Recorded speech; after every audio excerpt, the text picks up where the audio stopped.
Yo, you've heard the stereotype, right?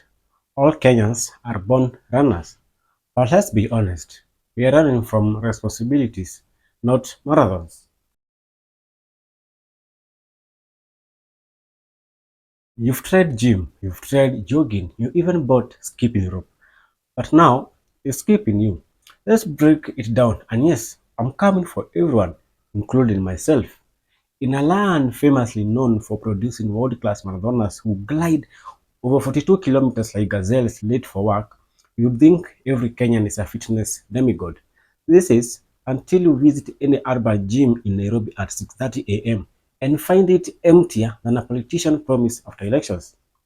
Fitness in Kenya is a peculiar paradox. The country births Olympic champions, yet the average adult workout consists of dodging potholes, chasing matatus that refuse to stop, and lifting ugali to mouth level. To begin with, Kenyans struggle with a genetic addiction to tea. Not just tea, chai, a sacred beverage so sweet it makes cake blush. Any attempt to start a morning jog is interrupted by the seductive scent of boiling milk and tea leaves from a neighbor's kitchen. And if there is a mandazi involved, forget it. No human can resist a hot mandazi. You may have had plans to jog, but suddenly you're deep in a philosophical debate about whether sugar is really that bad, especially if you add ginger. Then there is the national pastime, procrastination. Kenyans will commit passionately to fitness tomorrow. Gym memberships are bought with great fanfare in January, line New Year resolutions on steroids. But by February, the only muscles being exercised are the fingers scrolling TikTok videos for other people's working out. The gym remains a beautiful idea, like affordable fuel or punctual public transport, a concept more than a reality. Of course, fitness influencers don't help. They post videos of themselves lifting weights the size of motorbike engines, doing handstands on balconies in Kilimani, and blending kale, chia seeds, and liquids that suspiciously resemble paint thinner. The average Kenyan watching this while sprawled on a couch, eating maize roasted with a suspicious amount of salt, develops a new fitness regime, scrolling faster. Urban living doesn't help either. Nairobi traffic has taught people one thing: if you're going to sweat, do it in a car with an air conditioning. Trying to walk to work is essentially a game of Frogger, except the frogs, Okadas, Matatus, bodas, and an occasional rogue cow. By the time someone tries to get their 10,000 steps in a day, they've either stepped into a ditch or developed a permanent limp from dodging speeding tuk-tuks. Let's not forget gym culture itself. Walking into a Kenyan gym can feel like entering a fashion show with weights. People wear designer gym clothes they clearly have no intention of sweating in. Someone is always taking selfies in the mirror, flexing so hard they might burst a kidney. Meanwhile, in the corner, the only person actually doing push-ups is surrounded by others staring like they've discovered a new species. Now, consider diet, a word most Kenyans treat with the same suspicions as taxes. The national plate is not built for moderation.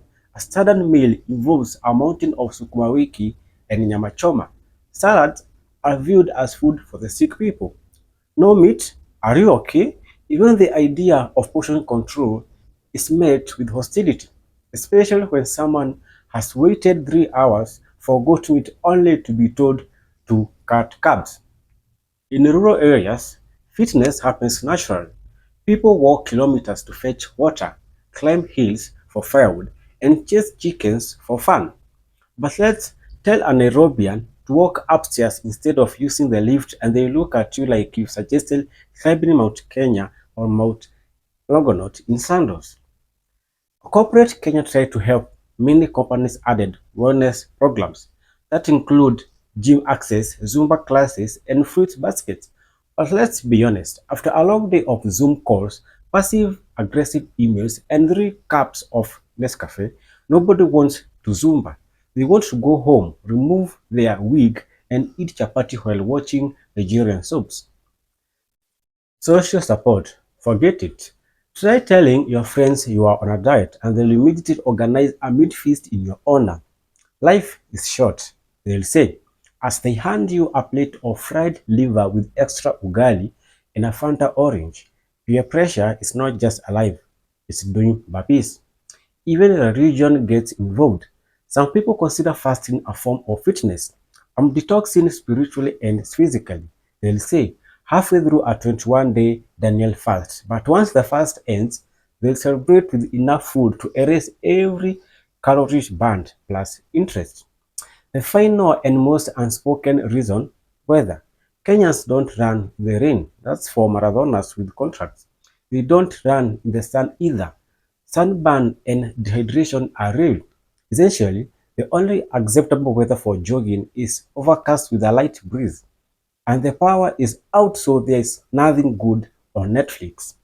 In conclusion, Kenyans may be globally respected for their running prowess, but fitness at a national level is a journey, one that includes laughter, excuses, one sit-up a month, and maybe a guilty glance at a treadmill. But don't worry, tomorrow you'll definitely start.